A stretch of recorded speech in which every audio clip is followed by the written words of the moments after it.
Subscribe करिए हमारे channel target UP TET CTET को और बेल आइकन को दबाइए।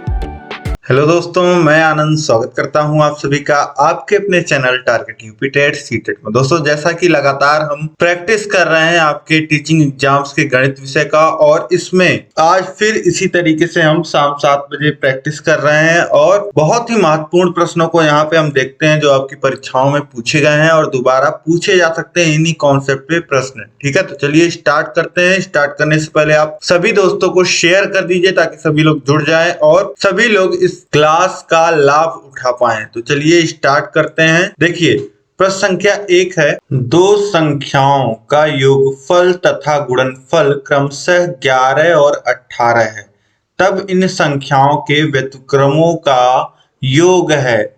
आपको बोला है दो संख्याओं का योग 11 और 18 है, तब इन संख्याओं के व्युत्क्रमों का मतलब उल्टे का योग कितना होगा। अब हमको संख्याएं तो पता नहीं है, तो हम लोग मान लेते हैं कि दोनों संख्याएं x और y हैं। ठीक, अब इसके बाद क्या होगा, इसके बाद जो आपको दिया गया है वह आप लिख लीजिए। आपको देखिए दिया गया है कि इनका योग, दोनों संख्याओं का x और y का जो योग है वह 11 के बराबर है, और जो इनका गुणनफल है यानी कि x गुणे y यह बराबर है 18 के। और आपसे पूछ क्या रहा है, इनके व्युत्क्रमों का योग, यानी कि इन दोनों संख्याओं को उल्टा कर दीजिए, यानी कि x को 1/x कर दीजिए और y को 1/y कर दीजिए। इन दोनों का योग क्या होगा। तो देखिए, इनका हर समान करेंगे तो x इंटू वाई कर देंगे और यहाँ पे y प्लस x हो जाएगा। तो अब देखिए, x प्लस y का वैल्यू हमें पता है 11 और x इंटू वाई पता है 18, वैल्यू रख देंगे। तो इस तरीके से यहाँ पे आप बहुत ही आसानी से यह मान निकाल लेंगे 11/18। ऑप्शन सी जो हो जाएगा ये बिल्कुल सही हो जाएगा। अब इसके बाद नेक्स्ट क्वेश्चन हम लोग देखते हैं। प्रश्न संख्या 2 है, यदि 65 और 117 का मासापा 65m-117 के रूप में दर्शाने योग्य है तो m का मान है। अब देखिए, 65 और 117 का मासा यह निकालने के लिए हम क्या करते हैं, अगर दो संख्याओं का मासा निकालना है तो भाग विधि से किस तरीके से निकालते हैं। छोटी संख्या से हम बड़ी संख्या में भाग दे देते हैं तो एक बार ही जाएगा, क्योंकि 65 दूनी 130 हो जाएगा। अब देखिए, 65 घटा लीजिए तो यहाँ पे 2 और यहाँ पे बचेगा 5, तो 52 हो जाएगा। अब जब शेषफल बचता है तो इस शेषफल से हम भाग देंगे पहले वाला जो भाजक था, तो 52 से अब भाग देंगे 65 में, तो एक बार जाएगा और क्या बच जाएगा, शेषफल 13। अब इस 13 से जो शेषफल बचा है इसके पहले वाले भाजक में हम भाग देंगे, तो 52 में भाग देंगे, तो 13 चौक 52 होता है, 4 बार में पूरा कट जाएगा। और जहां पे शेषफल 0 होता है, पूरा कट जाता है, वही जो भाजक होता है वही हमारा मासा हो जाता है, यानी कि मासा जो हो जाएगा वह 13 हो जाएगा। ठीक, अब बोल रहा है कि इसी 13 को हम इस रूप में लिख सकते हैं, 65m-117।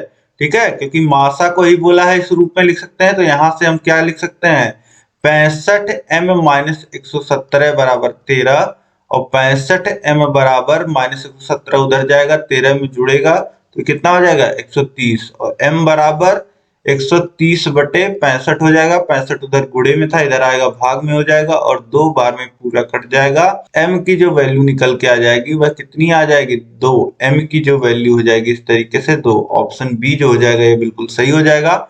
इसके बाद देखिए, प्रश्न संख्या 3 है, यदि 547.527 बटे 0.0082 का मान x है तो 5,47,527 बटे 82 का मान है। अब इसका मान हमको निकालना, देखिए 5,47,527 बटे में है 82। ठीक, अब इसका मान हमको पता है x। ठीक है, इसी के फॉर्म में देखिए हमको उत्तर भी देना है, सब x के फॉर्म में है। तो अब हम लोग यहाँ क्या कर सकते हैं, यहाँ पे देखिए इसी के फॉर्म में हम बनाएंगे, तो 3 स्थान पे दशमलव था, तो इसमें अगर हम 3 स्थान पे दशमलव लगा दें तो इसको गुणे 1000 के रूप में लिख सकते हैं। ठीक है, आप समझ पा रहे होगे कि 3 स्थान पे दशमलव लगा रहे हैं तो 1000 से गुणा करना पड़ेगा। इसी तरीके से अब देखिए, यहाँ पे हम 4 स्थान पे दशमलव लगा रहे हैं क्योंकि हमको इसके रूप में बनाना है। तो अब यहाँ पे हमें 10,000 से गुणा करना पड़ेगा। ठीक, अब इसका मान देखिए हमको पता है, इसकी वैल्यू जो है वह हमें पता है कितनी है, x है। तो इसकी वैल्यू x लिख दीजिए और ऊपर 1000 गुणे नीचे 10,000। तो शून्य से शून्य कटेगा, नीचे बच जाएगा 10। ठीक, तो ये कितना आ जाएगा वैल्यू, x/10। तो ऑप्शन ए जो हो जाएगा x/10, यह बिल्कुल सही हो जाएगा। इस तरीके से आपने देखा, बहुत ही आसानी से हमने मान निकाल लिया। अब इसके बाद अगला प्रश्न देखिए, प्रश्न संख्या 4 है, पेंसिल। 3 पेंसिल का मूल्य 20 रुपए है, 6 दर्जन पेंसिल का मूल्य क्या होगा। अब 3 पेंसिल का मूल्य देखिए, 3 पेंसिल का मूल्य कितना है, 20 रुपए। तो एक पेंसिल का मूल्य कितना हो जाएगा, 20/3। और 6 दर्जन पेंसिल का मूल्य आपसे पूछ रहा है। 6 दर्जन में पहले देख लीजिए कितनी पेंसिलें होंगी, 6 गुणे 12। और इन पेंसिलों का दाम अगर निकालेंगे तो एक पेंसिल का दाम है 20/3। इससे गुणा कर देंगे। अब 3 से देखिए कट जाएगा 6 दो बार में। अब इसके बाद गुणा करिए, 2 का गुणा 12 में तो 24, और 24 का गुणा 2 में तो 48, और शून्य और है तो 280। ये आ जाएगा 280 रुपए पूरा दाम हो जाएगा 6 दर्जन पेंसिल का। ठीक है, तो यहाँ पे आप बहुत ही आसानी से निकाल लोगे। 6 दर्जन पेंसिल का मूल्य कितना आ जाएगा, 480 रुपए। ऑप्शन सी सही हो जाएगा। अब इसके बाद नेक्स्ट प्रश्न हम देखते हैं, प्रश्न संख्या 5 है। देखिए, राधिका ने 2.5 लाख में एक कार खरीदी, अगले वर्ष इसकी कीमत 10% गिर गई तथा पुनः अगले वर्ष इसकी कीमत 12% और गिर गई। इन दोनों वर्षों में कार की कीमत में संपूर्ण घटने का प्रतिशत है। अब राधिका ने देखिए 2.5 लाख में एक कार खरीदी है, अगले वर्ष इसकी कीमत जो है वह 10% गिर गई, फिर उसके अगले वर्ष इसकी कीमत 12% गिर गई। तो इन दोनों वर्षों में कार की कीमत में संपूर्ण घटने का प्रतिशत, देखिए 2 बार में आपको बताया है, पहले वर्ष 10% गिरा है कार लेने के बाद, और दूसरे वर्ष 12% गिरा है। अब अगर 2 वर्षों के बाद यह पूछा जाए कि पूरा कितना परसेंट घटा है, तो यह कितना होगा, यह आपको निकालना है। तो यह निकालने के लिए सबसे पहले हम क्या करेंगे कि कीमत गिरने के बाद कितना कार का दाम हो जाएगा, जो है कीमत गिरने के बाद कार का दाम। अब यहाँ पे सॉल्व कैसे करेंगे यह आप समझ लीजिए। सबसे पहले देखिए, दोनों सालों के बाद हम देख लेंगे कि कार की कितनी कीमत रह जा रही है। ठीक, और पहले कितने थी, मतलब कितने रुपए में गिरी है, कितने रुपए कुल कार की प्राइस घटी है, यह हम देख लेंगे, कितना दाम घटा है, और उसे प्रतिशत में कन्वर्ट कर लेंगे। ठीक है, तो ये आ जाएगा हमारा उत्तर। इसके बाद तो अब 2 साल के बाद जो दाम घटा है यह निकालने के लिए हम लोग क्या करेंगे, 2.5 लाख का गुणा कर देंगे किसमें, देखिए 10% गिरेगा, तो इसको निकालने के लिए क्या करेंगे हम, 100 माइनस 10/100। ठीक, ये 10% जब गिरा, और इसके बाद इसको हम कैलकुलेट करके फिर दूसरे साल का जब निकालेंगे तो क्या करेंगे, 100 माइनस 12, 100 माइनस 12/100। ठीक है, यही लिखेंगे। फिर से देख लीजिए, 2.5 लाख जो कार का दाम है और गुणे 10% जो गिरा है वह निकालने के लिए 90/100 से गुणा हो जाएगा, और जो 12% गिरा है वह 100 माइनस 12 यानी कि 88/100 से गुणा हो जाएगा। अब देखिए 4 शून्य नीचे हैं, 4 शून्य ऊपर हैं, कट जाएंगे। अब इसके बाद आप गुणा कर लीजिए, 25 का गुणा 88 में अगर करते हैं तो ये हो जाएगा 25 अट्ठे 200, और हासिल लग जाएगा 20, फिर 25 अट्ठे 200, और ये हो जाएगा 220। तो ये आ गया 2200, फिर गुणे 90। अब 90 का गुणा कर लीजिए, तो देखिए 3 शून्य आ जाएंगे, और उसके 9 दूनी 18 का हासिल लगेगा 1, फिर 9 दूनी 18, 1 19। अब देखिए कार का दाम रह गया है 1,98,000। ठीक, अब आपको पता है कुल कितनी गिरावट हुई, कुल कितनी गिरावट हुई, कुल कितना दाम घट गया, पहले 2.5 लाख था, अब 1,98,000 हो गया, यानी कि 52,000 जो है वह दाम घट गया है। और पहले कितना था उसी के हिसाब से हम लोग गिरावट निकालते हैं। जो एक्चुअल दाम था वह था 2.5 लाख। ठीक है, तो बटे में आ जाएगा 2.5 लाख, ये गिरावट आ जाएगी और इसे प्रतिशत में बदल देंगे 100 का गुणा करके और प्रतिशत चिन्ह लगा के। देखिए शून्य से शून्य कटेगा, 2 शून्य यहाँ कटेगा। अब फिर 25 से काटेंगे अगर तो 25 दूनी 50 और बचा 20 के शून्य, फिर दशमलव लगेगा और ये कितनी बार जाएगा 8 बार, तो वैल्यू कितनी आ जाएगी 20.8%। ठीक है, यही आ जाएगा टोटल गिरावट। ठीक है, तो इस तरीके से जो कार के दाम में गिरावट आ जाएगी 2 वर्षों बाद वह 20.8%। ऑप्शन सी जो हो जाएगा बिल्कुल सही हो जाएगा।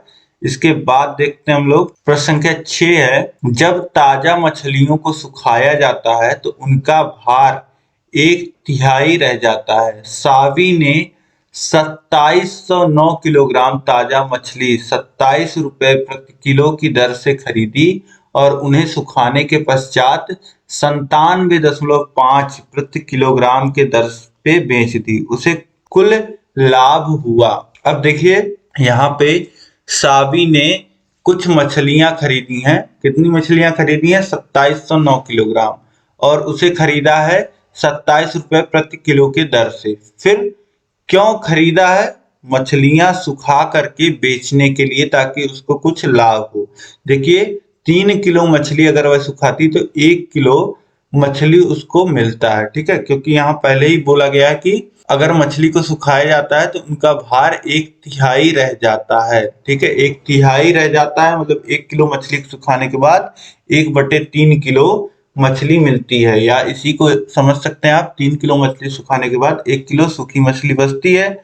अब इसके बाद जब मछली सूख जाती है तो उसे बेचा जाता है 97.5 किलोग्राम की दर से। ठीक है, तो अब पूछ रहा है कितना लाभ होगा। तो सबसे पहले लाभ निकालने के लिए, लाभ निकालने से पहले हम लोग देखते हैं लागत क्या है और लागत के बाद हम लोग देखेंगे विक्रय मूल्य क्या है, मतलब कितना पैसा लगाया गया है। तो यह निकालने के लिए 2709 का गुणा कर देंगे 27 में, तो ये कितना आ जाएगा आप गुणा कर लीजिए। गुणा करेंगे आप तो आ जाएगा 73,143 रुपए। ठीक, ये लागत आ जाएगा।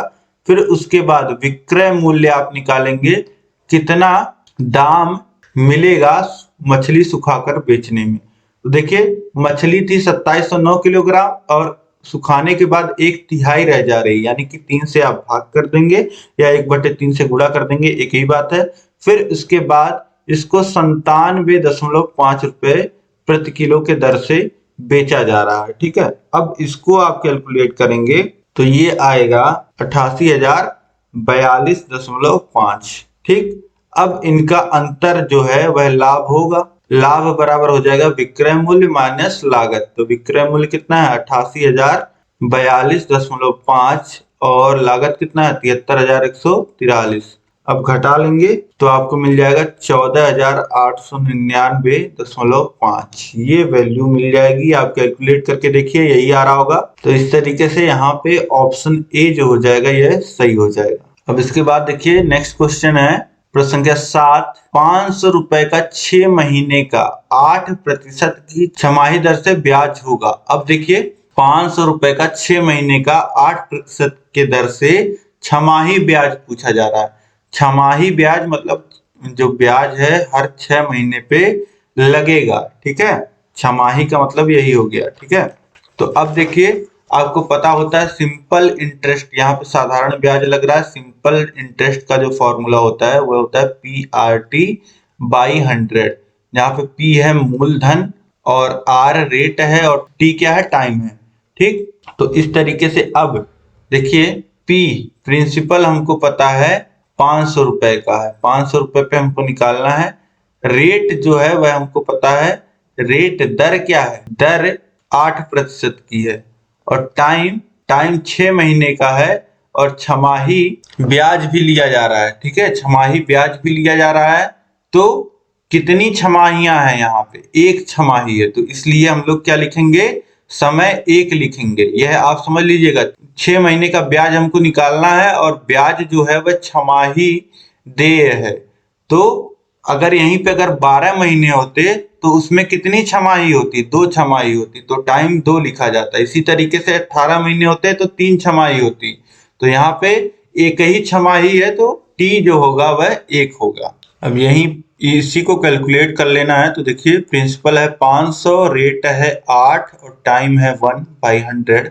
2 शून्य कट जाएगा, 8 बच्चे 40, 5 का गुणा 8 में होगा तो आ जाएगा 40। तो 40 रुपए जो हो जाएगा, ठीक है, ब्याज आ जाएगा। इस तरीके से ऑप्शन डी जो हो जाएगा वो यह बिल्कुल सही हो जाएगा। इसके बाद देखिए प्रश्न संख्या 8 है, चित्र में कोण बी 90 अंश, कोण सी 60 अंश, ई जो है वह बीसी का मध्य बिंदु है। जो ई पॉइंट है, यह जो ई पॉइंट है, ये जो भुजा है बीसी, यह इसका मध्य बिंदु है तथा एफ ए बी का मध्य बिंदु है। यह जो एफ है यह ए बी का मध्य बिंदु है। तब कोण एफ ई बी का मान है, कोण एफ ई बी, इस कोण का मान एफ ई बी, इधर वाले कोण का कोण एफ ई बी, इस कोण का मान आपसे पूछ रहा है, ठीक है।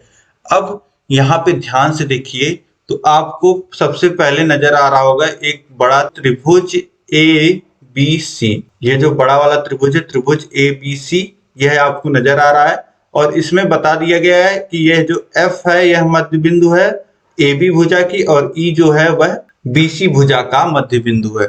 अब किसी भी त्रिभुज में इस तरीके से आप देखिए, इस तरीके से जब आप चित्र को देखेंगे तो आपको ज्यादा समझ में आएगा। जैसे ये ए बी सी यह त्रिभुज है और इनके मध्य बिंदुओं को अगर हम लोग मिला देते हैं, इसको नाम दे देते हैं डी और ई पॉइंट, तो ये जो रेखा हो जाती है, त्रिभुज के दो भुजाओं के मध्य बिंदुओं को मिलाने वाली जो रेखा होती है वह तीसरी भुजा के समांतर होती है, ठीक है। यह नियम आपने पढ़ा होगा और इसी नियम पे यह प्रश्न हल होगा। अब ये जब दोनों भुजाएं समांतर हो जाएंगी तो ये जो कोण है, ये कोण और ये वाला कोण, ये एकांतर कोण हो जाता है, ठीक है। एकांतर कोण बराबर होते हैं। तो इस तरीके से ये जो कोण सी है 60 अंश, इसी के बराबर हो जाएगा यह कोण ई, 60 अंश का यह भी हो जाएगा, ठीक है। तो एकांतर कोण हो जाएगा कोण एफ ई बी बराबर हो जाएगा कोण ए सी ई के, क्योंकि यह एकांतर कोण है। तो इस तरीके से जो मान आ जाएगा वह कितना आ जाएगा, 60 अंश आ जाएगा। ऑप्शन बी जो हो जाएगा यह बिल्कुल सही हो जाएगा। इसके बाद प्रश्न संख्या 9 है, मोहन ने अपनी माँ से कहा कि उसकी गुल्लक में 11,1111 रुपए जमा हो गए हैं, यह धनराशि है। अब देखिए यहाँ पे आपको लैंग्वेज समझना है। लैंग्वेज में क्या बोल रहा है, 11,000, वह अपने माँ से मोहन बोल रहा है 11,1100। 1100 कैसे लिखेंगे, इस तरीके से, और 11 रुपए, इतने पैसे उसके गुल्लक में जमा हो गए हैं। तो टोटल आप कर लीजिए कितने रुपए जमा हुए हैं। यहाँ पे बस सिंपली आपको जोड़ लेना है। देखिए 1 1 1 2 और 1, इस तरीके से कितने रुपए हो गए, 12,111 रुपए। तो यहाँ पे ऑप्शन बी जो हो जाएगा यह बिल्कुल सही हो जाएगा। अब इसके बाद देखिए अगला प्रश्न, प्रश्न संख्या 10 है, किसी मैदान का एक चक्कर लगाने में 250 मीटर दौड़ना पड़ता है। एक लड़की 75,000 सेमी दौड़ चुकी है, तो उसने कितने चक्कर लगाए और 3 किलोमीटर की दौड़ पूरी करने के लिए उसे कितने चक्कर लगाने होंगे। तो अब देखिए एक मैदान है, इसका एक पूरा चक्कर जो लगता है, एक पूरा जो चक्कर लगता है वह 250 मीटर का है, ठीक है। अब एक लड़की जो दौड़ रही है वह 75,000 सेंटीमीटर दौड़ चुकी है, तो कितना मीटर दौड़ चुकी होगी, कितना मीटर दौड़ चुकी होगी, यह निकालने के लिए हम क्या कर सकते हैं, 75,000 में 100 से भाग कर देंगे, यह मीटर में आ जाएगा, यानी कि 750 मीटर वह दौड़ चुकी है। अब 750 मीटर अगर उसने दौड़ा है तो उसने कितने चक्कर लगाए हैं, यह निकालने के लिए हम एक चक्कर 250 मीटर का है तो 250 से भाग कर देंगे, यानी कि आ जाएगा 3 चक्कर। उसने 3 चक्कर लगाए हैं।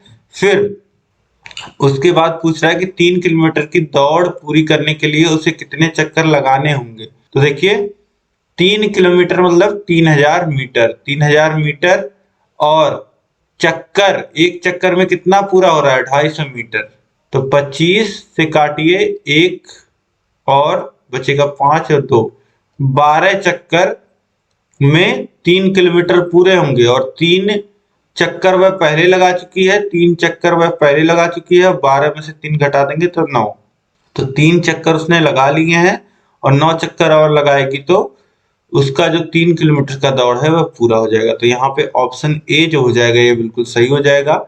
इसके बाद देखते हैं हम लोग, देखिए प्रश्न संख्या 11 है, एक घनाभ की लंबाई, चौड़ाई और ऊंचाई का अनुपात 6:5:4 है। यदि उसका संपूर्ण पृष्ठ 5328 वर्ग सेमी हो तो उसकी लंबाई, चौड़ाई और ऊंचाई होगी। अब घनाभ की लंबाई, चौड़ाई और ऊंचाई का रेशियो दिया गया है और संपूर्ण पृष्ठ दिया गया है घनाभ का। अब हम लोग मान लेते हैं, माना घनाभ की लंबाई, चौड़ाई, ऊंचाई जो है जब रेशियो दिया रहता है तो इसी रेशियो में मान लिया जाता है, ठीक है। यानी कि लंबाई अगर हम 6x मानेंगे तो चौड़ाई क्या होगा 5x होगा और ऊंचाई क्या होगा 4x होगा, ठीक। तो ये हो गया लंबाई, चौड़ाई और ऊंचाई। अब घनाभ के जो संपूर्ण पृष्ठ का फॉर्मूला होता है वह कितना होता है, वह होता है 2 गुणे लंबाई गुणे चौड़ाई धन चौड़ाई गुणे ऊंचाई धन ऊंचाई गुणे लंबाई। तो यही आपको करना है, 2 गुणे 6x गुणे 5x हो जाएगा। तो ये हो जाएगा 30x स्क्वायर, फिर प्लस चौड़ाई गुणे ऊंचाई तो 5x गुणे 4x तो ये हो जाएगा 20x स्क्वायर, फिर प्लस ऊंचाई गुणे लंबाई यानी कि 4x गुणे 6x तो ये हो जाएगा 24x स्क्वायर, ठीक है। अब इसकी वैल्यू हमको दे रखी है 5328। दो, अब सबको जोड़ लीजिए, 30x square, 20x square, 50x square और 74x स्क्वायर ये हो जाएगा। अब इसके बाद आपको सिंपली x स्क्वायर की वैल्यू चाहिए तो ये हो जाएगा 5328/2 गुणे 74। अब इसको सॉल्व करिए तो ये आ जाएगा किसके बराबर, ये आ जाएगा 36 के बराबर और x की जो वैल्यू आ जाएगी वह आ जाएगी 6। x की वैल्यू 6 आ गई तो लंबाई कितनी आ जाएगी, 6x से लंबाई तो लंबाई 36 आ जाएगी और चौड़ाई 30 आ जाएगी और जो ऊंचाई आएगी 6 चौक 24, ऊंचाई 24। तो 36, 30, 24 यहाँ पे ऑप्शन सी जो है 36, 30 और 24 सेंटीमीटर्स ये सभी सही हो जाएंगे, ठीक है। तो ऑप्शन सी यहाँ पे सही हो जाएगा। इसके बाद देखिए प्रश्न संख्या 12 है, किसी कमरे की चारों दीवारों का कुल क्षेत्रफल 660 मीटर है तथा लंबाई उसकी चौड़ाई की दोगुनी है। यदि कमरे की ऊंचाई 11 मीटर है तो उसके छत का क्षेत्रफल है। अब यहाँ पे देखिए एक कमरे की बात हो रही है और उसके चारों दीवारों का क्षेत्रफल जोड़ के बताया है कि 660 मीटर स्क्वायर है तथा लंबाई उसकी चौड़ाई की दोगुनी है। यदि कमरे की ऊंचाई 11 मीटर है तो उसके छत का क्षेत्रफल पूछ रहा है। देखिए अब यहाँ पे हम लोग मान लेते हैं कि माना जो कमरे की चौड़ाई है, कमरे की चौड़ाई जो है वह x है, कमरे की चौड़ाई x हो गई तो लंबाई कितनी हो जाएगी, लंबाई उसकी दोगुनी है बताया है तथा लंबाई उसके चौड़ाई की दोगुनी है तो लंबाई बराबर हो जाएगा 2x। अब इसके आगे देखिए चारों दीवारों का क्षेत्रफल, तो कमरे के चारों दीवारों का क्षेत्रफल का फॉर्मूला आपको पता होगा, ये होता है 2 गुणे लंबाई धन चौड़ाई और ब्रैकेट क्लोज गुणे ऊंचाई ये होता है, ठीक है। अब यही रख देना है आपको, तो गुणे लंबाई 2x चौड़ाई x और ऊंचाई है 11। अब यहाँ पे देखिए कुल क्षेत्रफल आपको दिया गया 660। अब 660 बराबर हो जाएगा 2 गुणे 2 का गुणा 11 में हो जाएगा 22 और गुणे 3x तो ये हो जाएगा 66x बराबर 660, 66x बराबर 660 या x बराबर यहाँ से आ जाएगा 10, x की वैल्यू 10 आ जाएगी। फिर यहाँ से चौड़ाई का जो मान हो गया वह 10 हो गया और जो लंबाई का मान हो गया वह 20 हो गया। अब छत का क्षेत्रफल निकालना है तो छत के क्षेत्रफल में आपको पता है क्या होगा, लंबाई होगा और चौड़ाई होगा। जैसे फर्श का क्षेत्रफल होता है, फर्श में लंबाई गुणे चौड़ाई होता है, वैसे छत के क्षेत्रफल में लंबाई गुणे चौड़ाई हो जाएगा। लंबाई है 20, चौड़ाई है 10, तो ये हो जाएगा 200 मीटर स्क्वायर। ऑप्शन ए जो हो जाएगा ये बिल्कुल सही हो जाएगा। अब इसके बाद नेक्स्ट क्वेश्चन हम लोग देखते हैं, प्रश्न संख्या 13 है।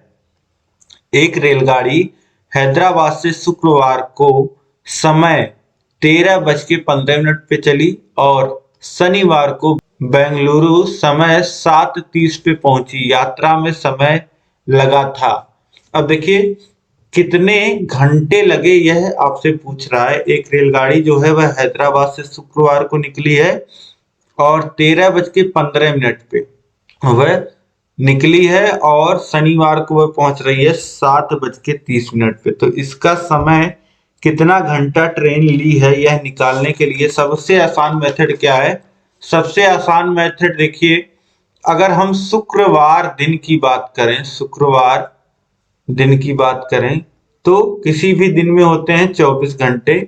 आपको पता है जब 12 समय 0:00 हो रहा होगा, उसके बाद जब शुक्रवार लगा होगा, शुक्रवार में फिर 1 बजा होगा, रात में 1 बजे होंगे, फिर 2, 3, 4 इसी तरीके से फिर दोपहर के 1:15 पे। 13:15 कब होता है? दोपहर के 1:15 पे दिन में, ठीक है। इतने बजे गाड़ी निकली है, ठीक। और उसके बाद फिर शुक्रवार पूरा चली है और शनिवार को 7 घंटा 30 मिनट, 7:30 यानी कि शनिवार जब लगा रात में शुक्रवार के बाद तो वह 7 घंटा 30 मिनट चली है। तो सबसे पहले हम निकाल लेते हैं कि वह शुक्रवार को कितना समय चली है। शुक्रवार को लगा समय इस तरीके से निकालेंगे आप। किस तरीके से? 24 घंटे पूरे होते हैं, 24 घंटे में से आप घटा लेंगे 13 घंटे 15 मिनट, तो ये कितना आ जाएगा? ये आ जाएगा, ये होता पूरा 14 घंटा, तो 10 घंटा बचता। अब 10 घंटा 45 मिनट, 10 घंटे 45 मिनट वह शुक्रवार को गाड़ी चली है। और शनिवार को कितना चली है? शनिवार को चली है वही रात के 12 बजे से सुबह सुबह के 7 घंटे 30 मिनट वह चली है। 7:30 पे पहुंची है, यानी कि 7 घंटे 30 मिनट। अब शुक्रवार को कितना चली है, शनिवार को कितना चली है, जोड़ लीजिए। तो 45 मिनट और 30 मिनट ये हो जाएगा 75 मिनट। और 60 मिनट का 1 घंटा होता है, तो 60 घट जाएगा, बच जाएगा 15 मिनट। और 60 मिनट जो है उसे हम घंटे में कर देंगे, तो ये 10 घंटे और 7 घंटे हो जाएंगे 17 घंटे, और 1 घंटा जो 60 मिनट का, तो ये हो जाएगा 18 घंटे 15 मिनट। तो ऑप्शन ए जो हो जाएगा ये बिल्कुल सही हो जाएगा। 18 घंटे 15 मिनट गाड़ी चली है हैदराबाद से बेंगलुरु तक, ठीक है। अब इसके बाद नेक्स्ट क्वेश्चन हम देखते हैं। प्रश्न संख्या 14 है। आकृतियों के निम्नलिखित पहलुओं में से किसका प्राथमिक स्तर पर कोई संबंध नहीं है? प्रतिरूप, पैटर्न का, कोण का, सममिति का या चौपड़ का? तो प्राथमिक स्तर पर कोण का कोई संबंध नहीं होता है, तो ऑप्शन बी जो हो जाएगा ये बिल्कुल सही हो जाएगा। अब इसके बाद नेक्स्ट क्वेश्चन हम लोग देखते हैं। प्रश्न संख्या 15 है। कक्षा 2 के विद्यार्थियों को एक शिक्षक योग जोड़ सिखा रहा है, निम्नलिखित में से कौन सी युक्ति का अनुसरण सर्वाधिक उपयुक्त है? देखिए कक्षा 2 के विद्यार्थी को एक शिक्षक योग सिखा रहे हैं, जोड़ना सिखा रहे हैं। तो आपको पता है कक्षा 2 में जोड़ना सिखाया जाता है, तो सबसे पहले कैसे आप सिखाओगे बच्चों को, तो यह पूछ रहा है। तो कक्षा 2 में शाब्दिक प्रश्नों को ना कराया जाए, मतलब शब्द से जो बोल करके जो एग्जाम्पल के माध्यम से हम बच्चों को सिखाते हैं, वह यहाँ पे कह रहा है कि ना सिखाया जाए। तो एग्जाम्पल देना तो सही चीज होती है, आपको पता ही है, तो ये गलत हो जाएगा। इसके बाद देखिए शाब्दिक प्रश्नों का प्रयोग केवल मूल्यांकन हेतु किया जाना चाहिए। ये बोल रहा है कि जैसे आप कोई टॉपिक सिखा देते हैं, उसके बाद आप टेस्ट लेते हैं, मूल्यांकन करते हैं, तो केवल मौखिक मूल्यांकन शाब्दिक प्रश्नों का से ही मूल्यांकन करना चाहिए, ये भी गलत है। इसके बाद देखिए योग जोड़ को शाब्दिक प्रश्नों द्वारा प्रस्तुत करना चाहिए। यहाँ पे बोला कि पहले एग्जाम्पल के माध्यम से आप जोड़ बताओ, फिर उसके बाद सिखाओ। तो ये जो ऑप्शन है ये सही है, ऑप्शन सी सही हो जाएगा। इसके बाद देखिए शाब्दिक प्रश्नों को अध्याय के अंत में कराया जाना चाहिए। तो ये भी गलत है। शुरू में कम से कम आपको, जब आप जोड़ सिखाओगे तभी आपको शाब्दिक प्रश्नों को प्रस्तुत करना है। तो ऑप्शन सी सही हो जाएगा। इसके बाद देखिए प्रश्न संख्या 16 है, निम्नलिखित में से कौन सा कथन सही है? ए, संख्या 9 के बाद शून्य का परिचय देना चाहिए। अब यहाँ पे शून्य के परिचय की बात हो रही है, मतलब जीरो बच्चों को कब बताना चाहिए। ठीक है, तो देखिए ऑप्शन बी, स्थानीय मान सिखाते समय शून्य का परिचय दिया जाना चाहिए, पढ़ाई जाने वाली प्रथम संख्या शून्य होनी चाहिए, या बच्चों को संख्या ज्ञान विकसित होने के बाद शून्य का परिचय दिया जाना चाहिए। तो संख्या ज्ञान पहले बच्चे को 1 2 3 आप बताओगे इस तरीके से 9, और पूरी संख्या इस तरीके से जब बच्चा सीख जाएगा तब उसके बाद अंत में बच्चे को शून्य का ज्ञान दिया जाना चाहिए। तो ऑप्शन डी जो हो जाएगा ये बिल्कुल सही हो जाएगा। अब इसके बाद देखिए अगला प्रश्न संख्या 17 है, कक्षा 1 के एक शिक्षक ने एक विद्यार्थी को सभी वस्तुओं की गणना करने के लिए कहा, जिसमें पेन, रबड़, शॉर्पनर का संग्रह था। विद्यार्थी ने सभी वस्तुओं को एक रेखा में रखा और गणना शुरू किया। उसने 10 वस्तुओं के साथ कहा कि 2 पेन, 5 रबड़ और 3 शार्पनर हैं। आपके विचार से विद्यार्थी को गणना के लिए किन सिद्धांतों पर कठिनाई का सामना करना पड़ रहा है? तो यहाँ पे कह रहा है कि कक्षा 1 के एक शिक्षक ने, कक्षा 1 में कोई टीचर पढ़ा रहे हैं और उसमें एक विद्यार्थी को उन्होंने कहा कि ये जो वस्तुएं हैं सभी को गिन डालो, बस इतना उन्होंने कह दिया। अब बच्चे को पहले शुरू में जब हम लोग पढ़ाते हैं, किसी चीज का बोध कराते हैं गिनती का, तो एक समान चीजों से गिनती सिखाते हैं, जैसे ये 4 पेंसिल हैं इस तरीके से पढ़ाते हैं, या ये 8 पेन हैं इस तरीके से। लेकिन जब बच्चे के सामने तरह तरह की चीजों को एक साथ गिनने को कहा गया तो उसने देखिए गिना तो सही है, 2 और 5 और 3 10, ठीक है, लेकिन उसके दिमाग में पहली बार जब यह बच्चा कोई चीज करता है तो किन्हीं सिद्धांतों का, कठिनाइयों का उसे सामना करना पड़ता है। वही पूछ रहा है कि यहाँ पे कौन से सिद्धांत का, मूर्तन और असंगत क्रम सिद्धांत, स्थिर क्रम अमूर्तन सिद्धांत, एकीकी संगतता सिद्धांत या अमूर्तन सिद्धांत। तो यहाँ पे दोनों अमूर्तन और असंगतता क्रम सिद्धांत, यह दोनों ही सिद्धांतों का, कठिनाइयों का सामना जो है वह बच्चे को करना पड़ा। ऑप्शन ए जो हो जाएगा ये बिल्कुल सही हो जाएगा। इसके बाद देखिए प्रश्न संख्या 18 है, कक्षा 2 के कुछ विद्यार्थियों को हासिल वाले 2 अंकों की संख्याओं के जोड़ में कठिनाई का सामना करना पड़ रहा है। इस समस्या का कारण है गणित में रुचि का अभाव, या गणित अंकीय मान और स्थानीय मान में की समझ का अभाव, शून्य के महत्व की समझ का अभाव, या पुनर्समूहीकरण की प्रक्रिया के समझ का अभाव। तो यहाँ पे आप जैसे बच्चा क्या कर रहा है, कक्षा 2 के जो विद्यार्थी हैं वह हासिल वाले 2 अंकों के जोड़ में कठिनाई हो रही, तो यहाँ पे उन्हें पुनर्समूहीकरण की प्रक्रिया की समझ का जो है वह अभाव है, इसलिए उन्हें यह समस्या का सामना करना पड़ रहा है। तो ऑप्शन डी जो हो जाएगा यहाँ पे बिल्कुल सही हो जाएगा। अब इसके बाद नेक्स्ट क्वेश्चन हम लोग देखते हैं। प्रश्न संख्या 19 है, कक्षा 1 और 2 के गणित शिक्षण और अधिगम के लिए निम्नलिखित में से कौन सा सही है? कक्षा 1 और 2 के गणित शिक्षण अधिगम के लिए देखिए, पहला, अभ्यास के लिए बहुत अधिक अवसर उपलब्ध कराए जाने चाहिए, या कक्षा 1 या 2 में केवल गणित के मौखिक प्रश्नों को कराया जाना चाहिए, या गणित का अन्य विषयों जैसे कि भाषा, कला इत्यादि से समाकलन किया जाना चाहिए, या कक्षा 1 2 में गणित नहीं पढ़ाया जाना चाहिए। तो यहाँ पे सबसे सटीक जो स्टेटमेंट है वह गणित का अन्य विषयों जैसे कि भाषा और कला इत्यादि से समाकलन किया जाना चाहिए, मतलब सभी चीजों को मिला जुला के पढ़ाया जाना चाहिए, उनसे जोड़ करके एग्जाम्पल्स बताए जाने चाहिए अन्य विषयों से भी। तो ऑप्शन सी जो हो जाएगा यह बिल्कुल सही हो जाएगा। अब इसके बाद नेक्स्ट क्वेश्चन हम लोग देखते हैं।